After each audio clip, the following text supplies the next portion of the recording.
We are bringing these individuals to bear for the consequences of the crimes that they have committed.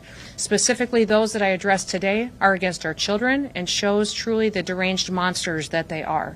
This is what President Trump has committed to the American people. What I've committed to the American people as the Secretary of Homeland Security is that we will continue to go after these that would commit crimes and violence against our citizens. We'll get them off of our streets, and we'll do it as fast as possible so that families can sleep safely in their beds at night.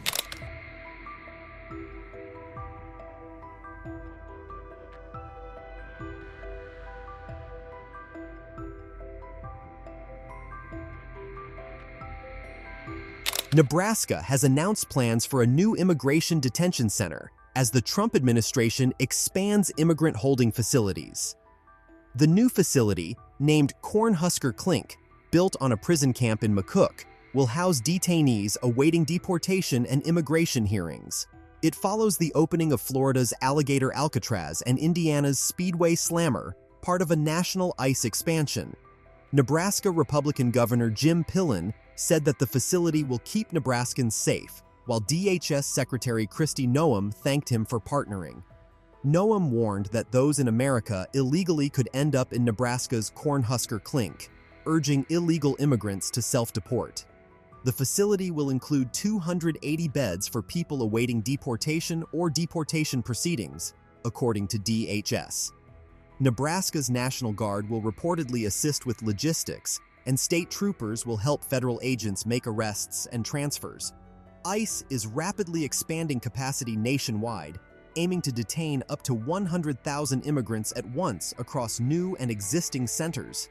In June, ICE facilities held over 56,000 immigrants, the most since 2019, and numbers are now nearing the system's full capacity.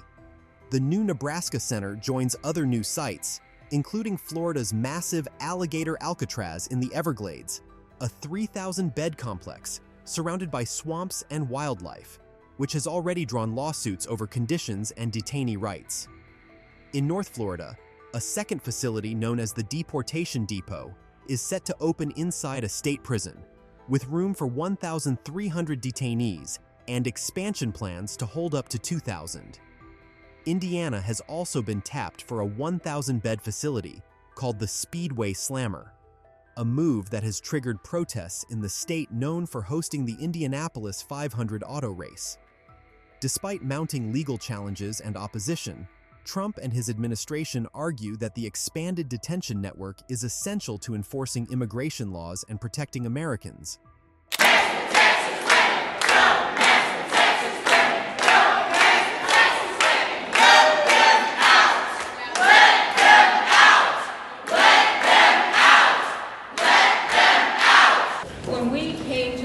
Yesterday, we came of our volition. We knew what the stakes were, but we also knew that we have a legal battle to fight in the court because the Governor Abbott has said that he is determined to get these redistricting maps passed. So we knew what was ahead of us. What we didn't know is that we were going to be arrested en masse when he directed the Sergeant-at-Arms to lock the chambers and not let us exit. And then we were basically put up against the wall and said, not literally, but figuratively put up against the wall and said, no one's allowed to leave unless they basically sign a piece of paper consenting to moving custody, is what I call it. We are not criminals. We are statesmen and women. We are elected just like those people are. They have no, I'm here, I'm speaking for myself. I'm here because when I left and went back to Houston to take care of important matters that had been neglected, I was watching Nicole Collier and our chairman Wu, and I said, that's what we should have done. We were wrong. I was wrong. I'm not going to speak for everybody. She was right. I'm with Nicole because that was the right thing to do, and I'll tell you why. There is no legal basis. There is no House of Rule basis for what is being done. It's illegitimate.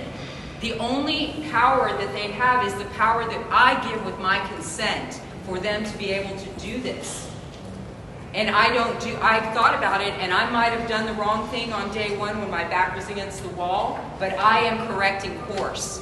I am correcting course. I went to my doctor's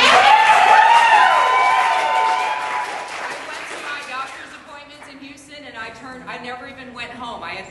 DPS people with me at different times. I never even went home. Yesterday I left in custody, and I came back in custody because I stand with Nicole Collier and Jean Wu. This is illegitimate. This is a wrongful use of power, and I will not condone it. And I don't want to be a part of setting a very bad and low precedent for future legislators. Because if it's okay to just make up a punitive thing, that we knew we were going to get a spanking when we came back because it happened in 2021. But this, again, has no legal basis. It has no House rules basis. It is made up. We were already in the chamber of our own volition. There is no reason to spend hundreds of thousands of dollars on 40-plus DPS units that should be home with their families today or doing real law enforcement work. We should be, and paying them overtime 24 hours a day to be right with us except in the bathroom. I mean, that we could be paying for kids' school lunches at a school district or something. This is a waste of your taxpayer dollars. By far, we have focused overwhelmingly day after day after day on bringing in the worst of the worst and getting them off of our streets. Those are the murderers, the rapists, the pedophiles, those who would perpetuate child pornography. They would traffic drugs and traffic our children and use violence against them. I want to give you a few examples today of the good work that's been done here in Florida and specifically here in Tampa as well. In March, ICE Tampa arrested a 27-year-old Guatemalan illegal alien who has a pending felony charge for cruelty towards a child. We also have, earlier this week, an illegal alien was arrested right here in Tampa for producing, possessing, and distributing child pornography. Listen to that, not just for possessing it, not just for distributing it, but also producing it and committing victims out of our children. On July 7th, HSI, Sarasota, and the Manatee County Sheriff's Office arrested a Mexican national with an outstanding warrant for sexual battery of a victim under the age of 12 years old. HSI Tampa also arrested a 24-year-old citizen of Qatar who has an Interpol red notice against him for child rape in his home country. A 35-year-old Venezuelan illegal alien had been previously arrested in New York City for assault with a weapon. In New York City, of course, they released him. Released him without any consequences, but ICE was able to take him into custody. HSI Tampa arrested him just here in June. We are bringing these individuals to bear for the consequences of the crimes that they have committed. Specifically, those that I addressed today are against our children and shows truly the deranged monsters that they are. This is what President Trump has committed to the American people. What I've committed to the American people as the Secretary of Homeland Security is that we will continue to go after these that would commit crimes and violence against our citizens. We'll get them off of our streets, and we'll do it as fast as possible so that families can sleep safely in their beds at night.